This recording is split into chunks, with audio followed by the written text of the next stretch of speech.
Amy Matthews, and welcome to 10 Things You Must Know.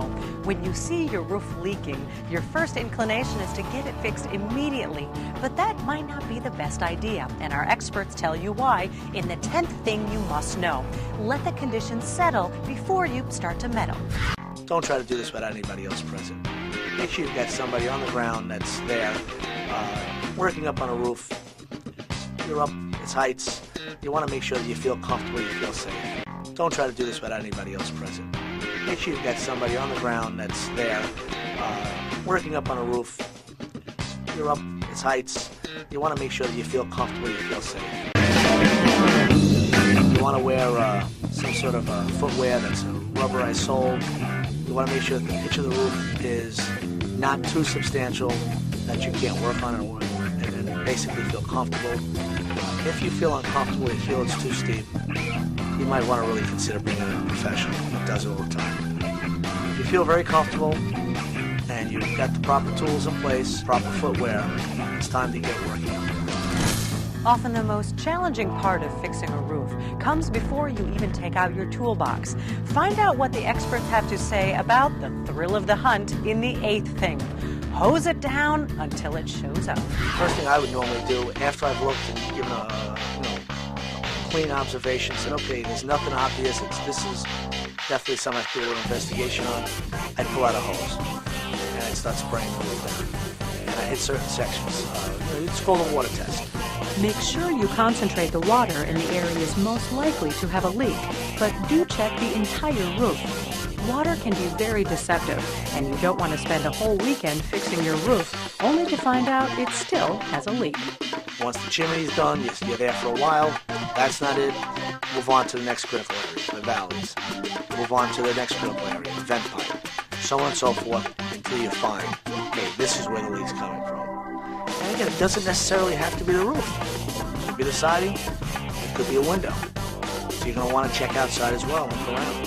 Is there any caulking missing around any windows?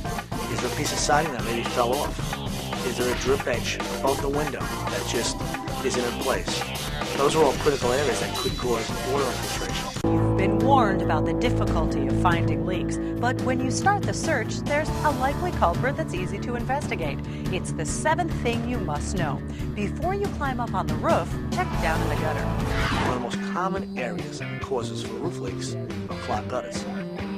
Gutters that have not been cleaned, the water fills up during rain, overflows right back in, goes into your eaves and in some way finds its way into the house. It may seem strange for holes in your roof to prevent water damage, but our experts tell us how it works in the 6th thing. Dry rot leads to a wet ceiling. One of the biggest, most important ingredients of successful roof installation is ventilation. Without ventilation, your roof has a very little shot to lasting as long as it's supposed to last. Proper ventilation ensures that the attic space beneath the roof is kept cool and there's air exchanging, which allows the plywood, which supports the roof, to breathe and last longer. Something called dry rot.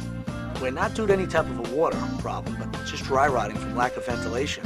If you have a roof repair that's right dead in the middle, there's a chance that the plywood might be deteriorating. The roof will actually sag in and it'll cause the roof shingles to kind of get brittle and crack, and that'll cause a leak. No season is harder on your home than winter, and your roof takes most of the punishment. If the edges of your roof aren't properly protected, you could be setting yourself up for disaster. Fight the freezing demons with our 5th thing. Don't let ice dam your roof. Ice damming occurs when you have snow on the roof, you have moisture and snow on the roof. During the day, the sun is out, or maybe cold out, there's heat from the inside causing the heat is escaping from the inside of your home. It's getting to the roof. You've got the sun on the other side, and that layer of snow right up against the roof is melting underneath the other snow. It all drips down to the ground, which is already iced over because it's winter. And now that water and that moisture has nowhere to go, back up the roof line into the eaves and into the house. No season is harder on your home than winter, and your roof takes most of the punishment. If the edges of your roof aren't properly protected, you could be setting yourself up for disaster. Fight the freezing demons with our 5th thing. Don't let ice dam your roof. Ice damming occurs when you have snow on the roof, you have moisture and snow on the roof. During the day, the sun is out, so it may be cold out, and there's heat from the inside causing the heat is escaping from the inside of your home. It's getting to the roof. You've got the sun on the other side, and that layer of snow right up against the roof is melting underneath the other snow. It all drips down to the ground, which is already iced over because it's winter. And now that water and that moisture has nowhere to go, back up the roof line into the eaves and into the house. Skylights are a very critical area. If I see a home with a skylight and I hear that there's a leak, that is the first place I go. And not only to check the roofing on the skylight, to check the skylight itself. Because many times the skylights break down, the seals break down in the glass. And a quick tip, if you're going to put a skylight in, make sure you get a skylight that has a step flashing or flange system around it. It works exactly the way a roofing system works. Each piece overlaps the next.